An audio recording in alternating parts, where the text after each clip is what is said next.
अभी हमारी 18-19 तारीख को पिछले महीने जो स्ट्राइक हुई थी, उस स्ट्राइक से सरकार हिल गई थी। 2 दिन के अंदर ही गहलोत साहब ने जो है हमें जो है बुलाया था मीटिंग के लिए और आश्वासन दिया था कि आपको जो है 10 से 15 दिन के अंदर हम जो है रेट बढ़ा देंगे। और उन्होंने रातों रात अपने कुछ जानकार और उनके जो करीबी थे उनको जो है कमेटी में डाल दिया, 13 लोगों की कमेटी में, जिसमें ना तो हमारा कोई ड्राइवर भाई था, ना ही हमारी कोई संस्था थी जो हमें रिप्रेजेंट करती है। जब हमारे प्रॉब्लम के बारे में कमेटी में रिप्रेजेंट करने वाला कोई है नहीं, तो हमारा जो है रेट कैसे डिसाइड होगा। ठीक है जी। दूसरी चीज़, ये जो डिजिटल स्ट्राइक है, इसमें आपको अभी जानकारी मिल ही चुकी है, तो हम इस डिजिटल स्ट्राइक को कंटिन्यू करेंगे। पर आपके माध्यम से मैं अपने जितने भी अपने राइडर्स हैं उनसे एक गुजारिश करूंगा कि वो लोग कम से कम इस भ्रम को निकाल दें अपने दिल में से कि ओला उबर कोई सिक्योरिटी देती है। अगर हमारा ड्राइवर बोलता है कि हम कैंसिल करके चलेंगे, तो वो बिल्कुल भी घबराए नहीं। हमारा ड्राइवर पीली प्लेट लेके चल रहा है, जो कि हमारी ट्रांसपोर्ट अथॉरिटी ने दे रखी है, जो कि पूरा ड्राइवर का रजिस्टर्ड होता है, गाड़ी की पूरी रजिस्ट्रेशन होती है, आईडीज़ जमा होते हैं। ये सारा काम हमारी ट्रांसपोर्ट अथॉरिटी करती है। और इसी की सिक्योरिटी को लेकर ओला उबर बड़ी चालाकी से कस्टमर को गुमराह करके बोल रहा है कि हम सिक्योरिटी देंगे। सिक्योरिटी उसके हाथ में है ही नहीं। वो एक सिंपल ऐप है, जैसे आप अमेज़ॉन और दूसरी ऐप यूज़ करते हैं, वह भी एक ही ऐप है। उस ऐप के माध्यम से आपकी रिक्वेस्ट को हम तक पहुंचाता है और उस रिक्वेस्ट का पहुंचाने का 35 से 40% कमीशन खा जाता है।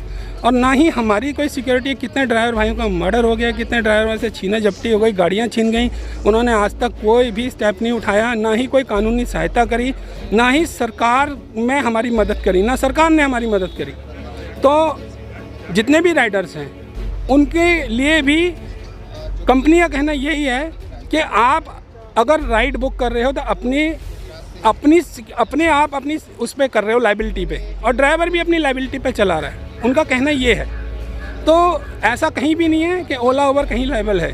तो दूसरी चीज़, रेट को लेकर मैं ये कहूँगा कि 2015-16 के अंदर एक कठुआ कमेटी सरकार ने नियुक्त की थी, जिसके अंदर हमारे जो रेट निकल के आए थे, कठुआ कमेटी ने बोला था कि आज जो ड्राइवर रोड पे गाड़ी चला रहा है, अगर उसको 24 रुपये किलोमीटर से कम किराया मिलेगा तो वो सरवाइव नहीं कर पाएगा, वो अपनी गाड़ी मेंटेन नहीं कर पाएगा, अपनी फैमिली को नहीं चला पाएगा, वो आपको सर्विस नहीं दे पाएगा।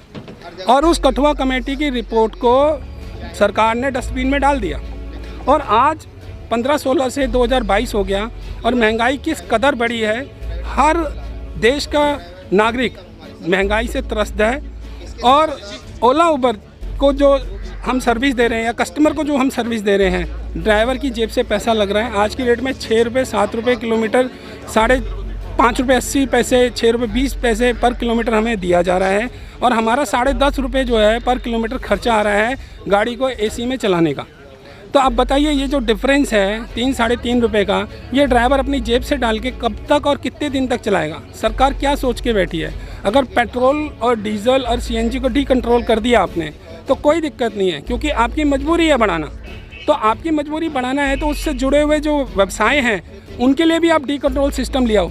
आप हमारा जो किराया है उसको भी डी कंट्रोल कर दो। हमारा जो किराया है, जैसे जैसे आपका पेट्रोल सीएनजी का दाम बढ़े वैसे वैसे हमारा किराया बढ़े।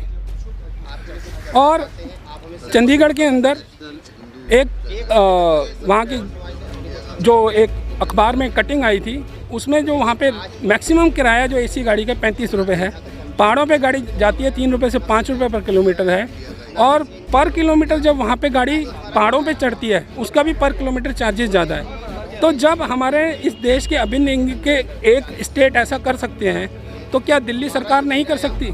सेंट्रल गवर्नमेंट दिल्ली सरकार से इतनी हमने एप्लीकेशंस लगाई हैं, इतनी बुहार लगाई हैं, इतना धरना प्रदर्शन किया है, सरकार बिल्कुल कान में तेल डाल के बैठी हुई है। ऐसे कैसे चलेगा आप बताइए? देश की 35 से 40% जीडीपी को आज की डेट में ड्राइवर चला रहा है। और जैसे आंतरिक सिपाही होने के मतलब आप समझ लीजिए कि ड्राइवर एक आंतरिक सिपाही है, ठीक है, उसको कोई सरकारी कोई तमगा नहीं मिला हुआ, लेकिन वो आंतरिक सिपाही है। अगर देश के बॉर्डर पे फौजी खड़ा हुआ है, स्टेट को पुलिस संभाल रही है, तो इस ट्रांसपोर्ट विभाग को जो सर्विस दे रहा है, अगर आपको दूध चाहिए तो ड्राइवर की वजह से आता है, आपको फ्रूट चाहिए तो ड्राइवर की वजह से आता है, आपको दवाइयाँ ड्राइवर की वजह से मिलती है, आप अपनी फ़्लाइट पकड़ पाते हैं, हॉस्पिटल जा पाते हैं तो ड्राइवर की वजह से जा पाते हैं। तो आपको ये समझना पड़ेगा कि ड्राइवर एक आंतरिक सिपाही है और उसके साथ जो नाइंसाफ़ी हो रही है, और मैं राइडर से भी रिक्वेस्ट करूँगा कि वो भी हमारा सपोर्ट करें और सरकार से हमारी इस मुहिम में हिस्सेदार बने और हमारा रेट बढ़वाने के लिए सरकार को प्रेशर डालें। धन्यवाद।